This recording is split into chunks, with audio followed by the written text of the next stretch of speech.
internally, this is where we develop better as leaders to say, you know what? I'm not going to allow how I feel to determine how I'm about to act. So yes, I can communicate, yo, you know what? I feel a way about this, but my actions ain't gonna be a lash out type shit, because when you lash out, now you in their wheelhouse. See, what men don't understand is we can never out emotion a woman. Like, no matter how angry you get, nigga, no matter how sad you get, how mad you get, that's their wheelhouse. So it benefits you better to stay in the wheelhouse of being logical. So you can feel it, like, all right, cool. This is how I feel. These are the emotions that I'm experiencing right now, but I'm not gonna allow my emotions to determine my actions. So in doing so, it's like, all right, cool. Yeah, I'm frustrated, but you yelling, but I'm not about to yell.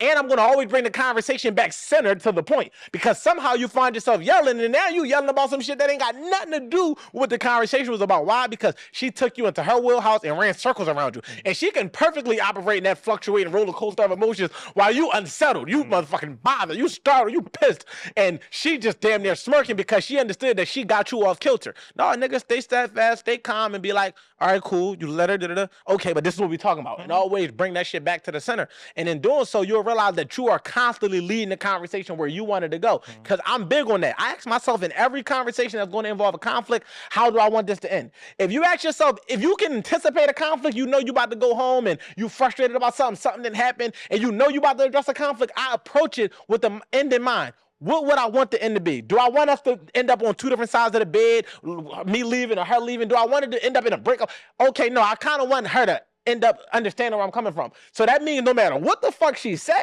no matter what she do, I'm staying steadfast on a point that I need her to understand by the end of this conversation, or at some point. But I'm never going to allow what she do to alter what I'm trying to do, because I already determined what end I want. So if I don't want to argue, I'm not arguing. If I don't want to turn into a super disagreement where we having a long fight, a feud, and then there's a disconnect, I'm not going into that. And if you go into it with that in mind, you won't even let your enemy. A lot of y'all don't have no set guideline on how y'all want the conversation to go, and y'all just want to be understood. So you go into it like, how the fuck you don't understand where I'm coming from? How you don't get it? Now you allowing your emotions to cloud your judgment from the ultimate end goal that you really want. But if you know, look, I just want her to get where I'm coming from, so I'm gonna just stay on that round. And if she not getting it, I'm not even gonna get frustrated, because the end all be all is I want to be understood. I'm not trying to be yelling and fighting and cursing you the fuck out. You know what I mean? And one last thing too, I realized, because how my job is and how even we deal with business, I have like a lot of human interaction with like decision making and just like understanding other people's side of the coin. Yeah, for sure. You do have perspective. Yeah, and I realized that I naturally extend my bandwidth and even professional grace or whatever on a constant basis, actually, just throughout my day.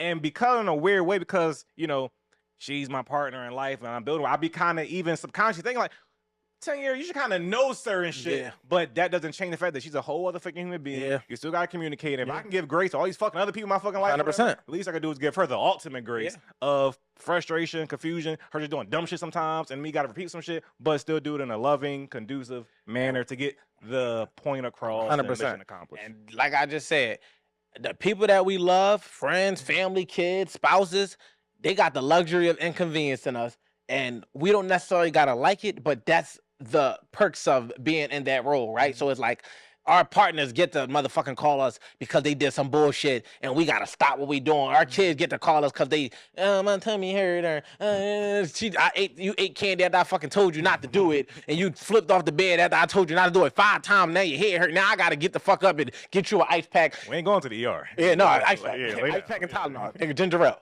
the grandma remedies. But the fact of the matter is, they have that luxury, and that's why, like, understanding, and loving the people you love is such a delicate thing, because that's what I'm essentially allowing you to have. The luxury of inconveniencing me. Because if somebody in the world convinced you, I could just never talk to you again. It's just like, I don't even have to see you again. Like, you HR, you can just fire a motherfucker. Like, you coming late too many times, but your girl can come in the crib, not late every time, because that's when she might get fired. But she could just, I would suggest fire her ass. Termination. But termination. I'll put it in for you.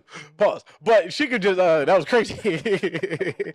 But she could just, they got the option, the ability, like, my kids could burn me out all day, every day. Like, literally, like, and even, my mom could burn me out like all day, every day. And it's like, because you are who you are and because of how I feel about it. Now, that don't mean don't have boundaries. Because, you know, somebody out there I'm like, nah, but what about it keep happening as a pattern? If you know it keep happening as a pattern, why the fuck is you coming to us for it? You clearly got the solution. So you don't need this part of the conversation. This is for the people that understand that it's not necessarily a pattern, but shit happens. Family do family shit, kids do kid shit, spouses do spouse shit, friends do friend shit. And you give them grace and you extend them the luxury of being able to inconvenience you. Why? Because you love them. Now, does that mean that you got to give them an unlimited amount? No, your tolerance level, except with your kids, is like you kind of got to punish them and chastise them in certain ways. But I mean, they're your kids. But the other people, you know, just got to have that boundary and that threshold. But yeah, man, that's the luxury in having these relationships that's close knit, where it's like, yeah, I felt like inconveniencing you today. Man. Come get me from the airport.